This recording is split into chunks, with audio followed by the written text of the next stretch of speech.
Hey everybody, it's Amy Graham, the Badass Valkyrie, and this is week 43 of 2021. It is October 25th, and it is a very Monday for sure. It's very dark and rainy and cold here in Salt Lake City, but this is the Finding 52 focus for the week, and the focus this week is on determining negative habits. And I don't mean that in like, sex, drugs, and rock and roll kind of habits. I mean, looking at specifically things that you possibly are tracking, and is it having a negative effect on you? Is it doing exactly the opposite of what you want it to do? And I bring that up because I have been looking at different planners and things like that for work for my channel for next year. And I have been kind of reevaluating where I put certain things in all of my planners. I have downsized a couple of planners. For those of you who follow my planning videos, I have a tendency to compartmentalize certain things, and I have been trying out doing a commonplace book in a weeks, and I'm trying that out the rest of the year in my memory keeping weeks. I have spent months not putting in any kind of memories where I use my stickers and all that kind of thing because it just wasn't bringing me joy. And I love doing that. It's really the only place that I play like that in my planners, because my Hobonichi Cousin Avec is basically just my day-to-day stuff. But, I've looked at, should I move my memory keeping into my Hobonichi? But then I'm like, no, because when you have stickers in your planner, especially with Tomoe River paper, it tends to get bumpy, and I don't like that. And there have been a couple of times in my weeks where like my pen has gone through the paper, or I've had too much stacked up or whatnot.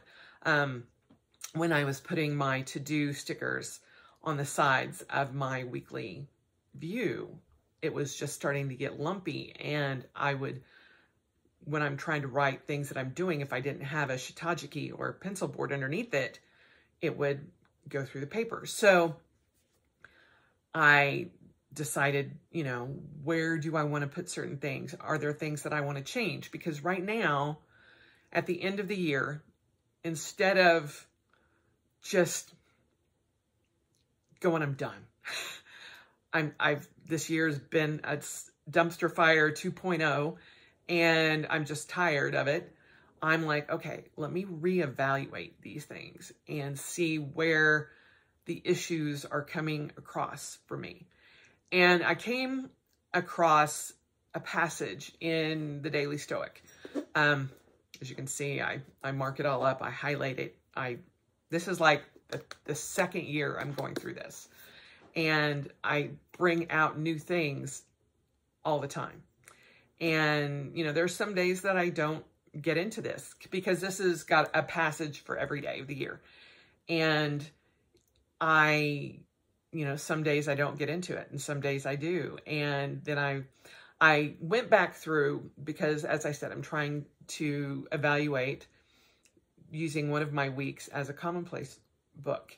And I was pulling out some of the things that I had marked in here. And it occurred to me, this passage, it was August 10th, and I had marked it all up. And it just talks about cognitive distortions. And it's the exaggerated thinking patterns that have a destructive impact on the life of the patient. And it lists 3 different types. And the first 2 really didn't resonate with me, but the last one did. The first one was, if you're not with me, you're against me. So-and-so is all good / bad. And then the third one, which really hit home was because this wasn't a complete success, it is a total failure. And I'm like, that is me to a T. At my core, that is me. And it said, Ryan Holiday, who wrote The Daily Stoic, goes into this sort of thinking, or extreme thinking, is associated with depression and frustration. How could it not be? Perfection rarely begets perfection, only disappointment. And I'm like, thanks for calling me out, Ryan.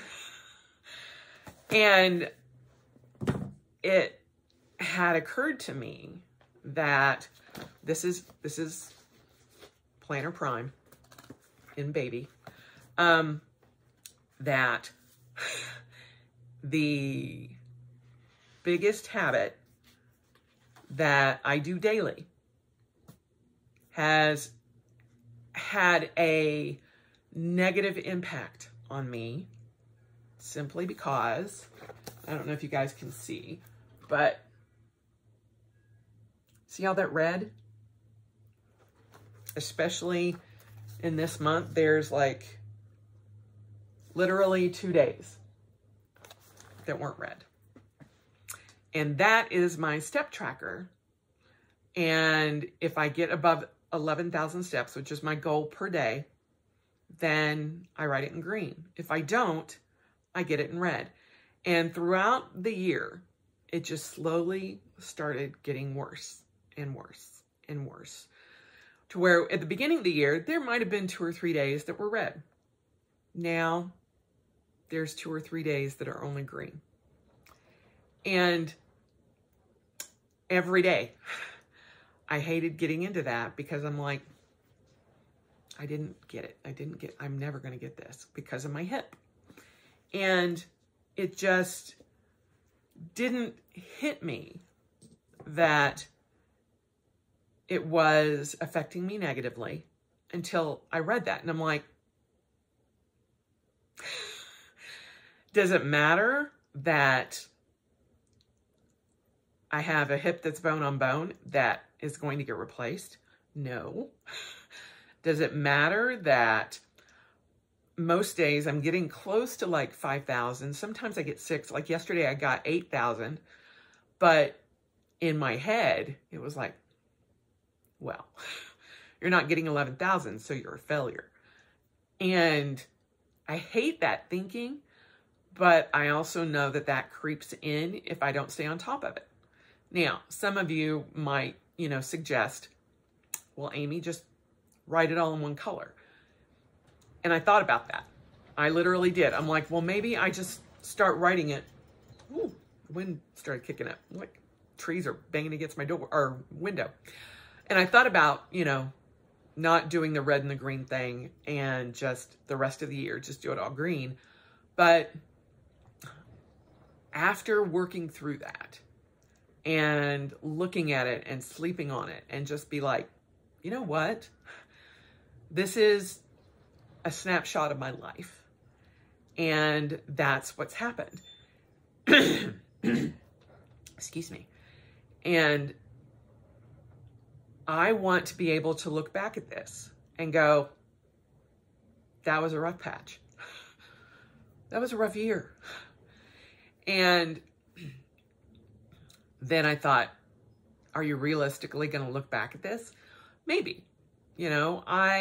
Especially when I am looking to see a comparison of when I need to get my left hip done, which the doc says could be anywhere from 6 months to a year from now. Or it could be longer, it just depends on what happens. But when I start to see that decline, then I'm like, okay, I need to be on top of this. And so it's more of a reflection of what's going on versus me being a failure. The key to that, and the reason I'm making this the focus for the week, is, are you tracking things in your planners, on your phone, or whatever, that are having a negative effect on you that you don't realize? Because until I actually worked through everything, all I saw it as is a failure. Every single day was a failure. Didn't matter that, I'm still up and walking. I'm not using a cane. I'm not using a walker. I'm not using anything except my own mobility. And does it hurt? Yes. But because I haven't been walking outside every day or trying to use my spin bike every day, or, doing certain things that help promote less pain, then it was a failure. And that is not the case. I am doing great for the amount of trouble my hip is giving me at this moment. And I didn't really think about that until yesterday when I went to visit my mom at her new assisted living center. And literally, there were walkers everywhere. Now, granted, they are senior citizens and they are in their 80s and 90s. And I think there's one little lady that's almost 100. But I'm not that. But in my head, that's what I was thinking. And I'm like, okay, well, let's just have some perspective, because I was getting really down on myself and thinking, well, we've already thrown out the whole 1,000 miles for the year thing. That's already gone. And we've thrown out, doing a 10K every month. That's gone. We've thrown out, the different races that you had actually planned. I had a 10K booked for September to October. I couldn't do it. I wanted to, but my body was not to a point where I was able to do it. Threw that out. And when I thought about changing the color or whatever, I'm like, no, we're not going to call that a failure too. No, you've got to reposition or rethink the way you are looking at what you're tracking. And in the end, if it affects you more negatively than positively, don't do it. I think we all get into a habit where, I don't know why I'm just doing single air quotes, because I'm like, habit, I don't know, that, well, I've done this all year, so I'm just going to continue. And then it becomes so negative before we even think about it that you're just like, why did I do that for so long? And there are goals that we have set, that we have had to mark off. I'm sure all of us have, that unfortunately things happen and you can't do. But are you choosing just not to do it just because you're lazy? No, that is usually not the case. For people who are planners, who try to have these goals, that you achieve at least something of it, usually. And you don't just give up willy-nilly for no reason at all. And if those reasons are valid, then you're not a failure. And you shouldn't track yourself like you're a failure. And so now, when I open up to this page and I see all of this red, I'm not going to look at it as a failure. I'm going to be, okay, you got above 1,000 steps. That's good. So yeah, look at it differently. Frame it in a different perspective, if that will help. And don't call something a failure if you've tried your best and you've gotten to a point where it just can't happen. Doesn't mean it can't happen in the future. Am I going to put 1,000 miles for next year, I know some of you think, don't, Amy, don't do it, don't do it. You're right. I am not, because I have absolutely no idea how this hip replacement is going to affect me. And if I put in 1,000 miles for the year and something happens and I can't do any, I can guarantee you that is going to put me into a spiral, into depression beyond anything I could possibly imagine. I know that. I know that for a fact. Just like I know looking at those red numbers up until the time that I started looking at it differently and framing it differently is going to affect me. So one of the goals that I will put in is to allow my body to heal fully and to figure out what my exercise limits are and try to meet that instead of giving me a number that I have to reach by a certain time. That's not going to happen. And maybe every quarter I reevaluate that. I want to get back to my SCA fighting next year.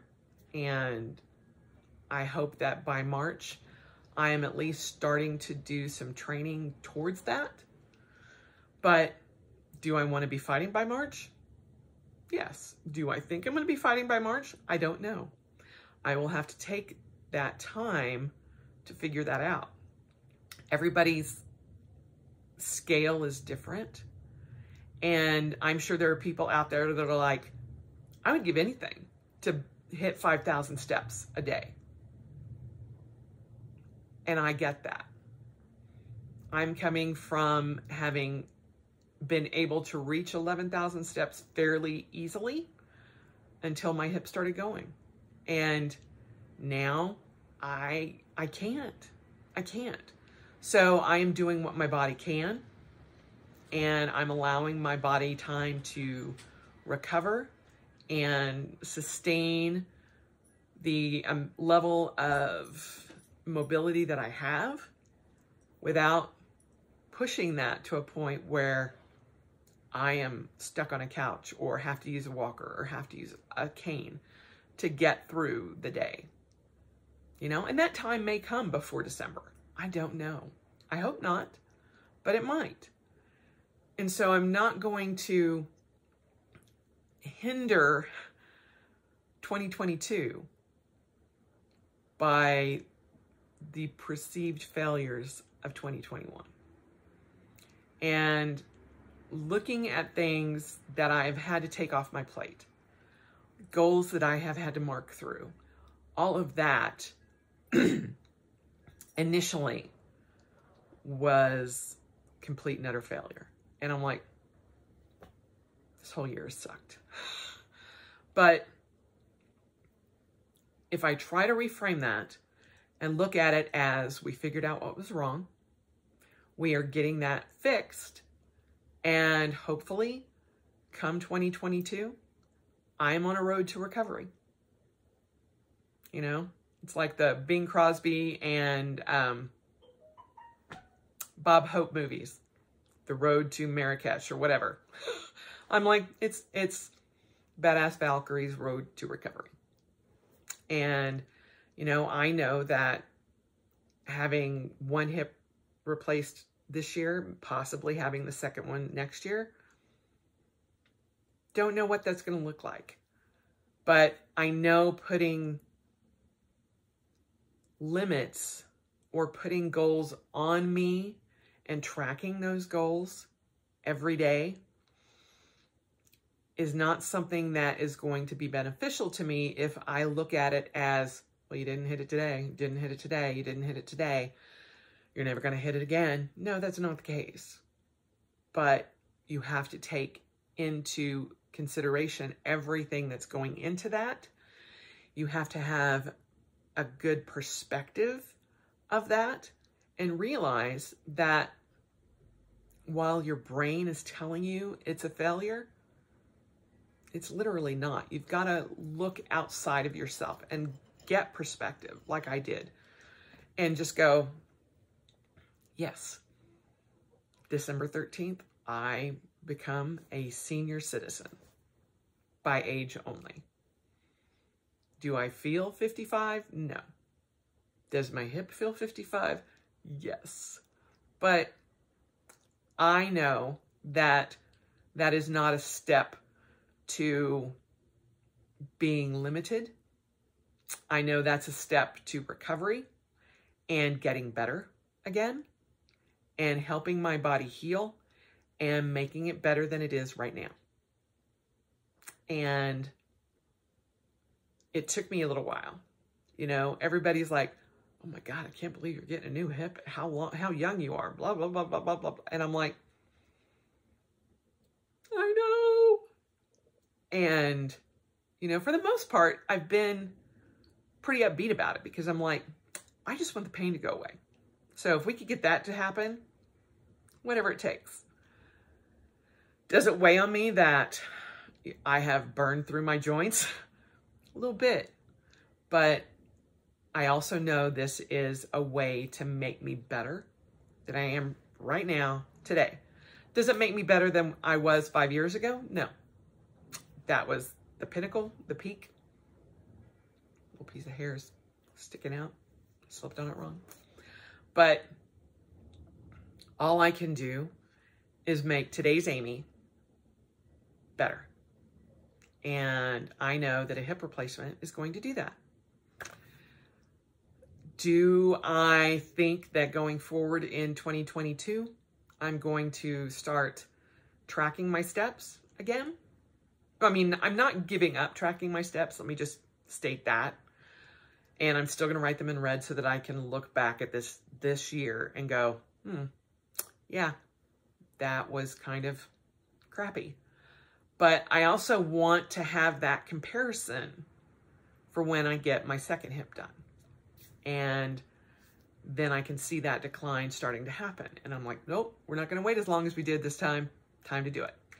And since I've had one replaced, it should be easier to get the second one approved and replaced. But I don't know if I'm going to track my steps going into 2022 in different colors. I mean, I know I'm tracking them. I know that. But I have no idea if I'm going to do it in the different colors or what I'm going to do yet. I'm going to spend the rest of this year trying to determine, is this really going to negatively affect me next year? I don't know. Right now, I think I've got a good handle on it, but we'll see. As I said, I'm not in complete decline, and I'm still under my own power. So we'll see what happens. But look at the things that you're tracking. Look at the way each one of those things affects you. And if you're just tracking for the sake of tracking, why waste that time when you could focus that time for something else? You know, going through, looking back at my old planners, I'm like, why on earth was I tracking that? I have no idea. No idea. And, you know, does tracking, just pulling something out of the air, does tracking the weather do you any good?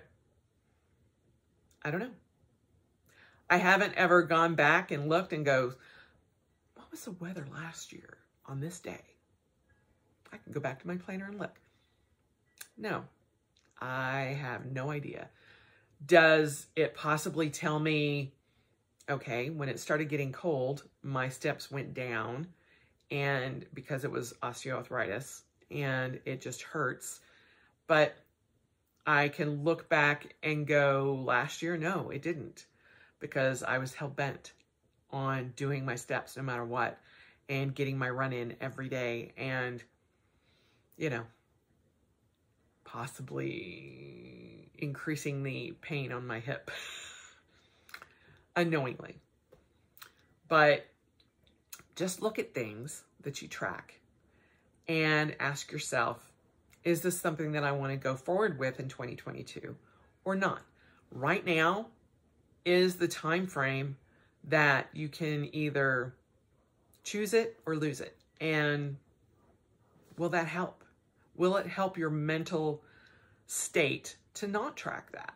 Or does it flip that switch going, got to do it. I got to write it down. I got to write it down. I got to write it down. You know, but when that happens, does it negatively affect you when it's not where you want it to be? Just something to think about this week and figure out, you know, what am I going to track in 2022? If anything, you know, there's a part of me that's like, you know, maybe we don't. Then there's that part of me that just started freaking out in the back of my head when I said that. So I've got to find that balance of keeping both parts of my brain okay. And I track just enough and I don't go overboard. So I don't get the high, crazy high that makes me drop, or the crazy low that I have to work my ass off to get back up to normal. So just think about that. And don't have that cognitive distortion to where if I don't reach this particular goal, it's a total failure. No, it's not. Even though all those numbers are written in red, it's not a total failure. I am doing the best that I can. And while that best is not where I want it to be, it's the best that I can do. And that's okay. And I will still write those numbers in red and go, it wasn't a great year, but this is the year I got my hip replaced. And, you know, I did pretty good. So there you have it. You know, look at different ways of doing tracking of things that you want to track. Look at them objectively and say, you know, is this negative to me or not? Or if I started tracking something, would it be positive? Would it give me a more positive impact? Tracking my sleep does that for me because I'm like, not a good day, not a good night last night. I mean, I can't control my sleep. I can control when I go to bed, but I can't control my sleep. So I'm like, that was not a good day. What happened? What did I do yesterday that didn't, you know, click? Last night I slept 7 hours, but it wasn't great sleep. But I also realized that I was drinking iced tea through dinner because I was visiting my great nephew. And I was like, you know, that little bit of caffeine, you know, up until like 8 o'clock probably affected my sleep a little bit. So let's do better. Let's make sure we don't do that. You know, I got the iced tea at 1 o'clock, but I nursed it the whole time. And I'm like, yeah. Remember, turn it off at 5 o'clock, even if it's just lighter caffeine, if it's not, you know, my Death Wish coffee. Little things like that help me and make me realize, okay, so yeah, I do track my sleep in my planner, even though it's in my phone. The act of writing it out keeps it in the forefront of my mind. So that is a benefit to me, but not everything is that way. So take a look at what you're tracking. Determine if those habits and the goals that you have are affecting you negatively. And if they are, determine if that is something you want to carry into 2022 and see what happens. Anyway, I hope you guys have a good rest of your week, and I hope you had a wonderful weekend. This coming weekend is Greg and I's 24th anniversary on Halloween, our wedding anniversary. We've been together, or we've been married 24 years. We'll be married 24 years, but together for 26. And so we don't know what we're going to do. We're staying in town, so we'll see what happens. But, you know, it'll be a celebration, and it's something that I'm looking forward to. So I hope you guys have something that you're looking forward to this week. And, you know, don't forget, take care of yourself this week. I hope you all have a wonderful day, and I will talk to you soon.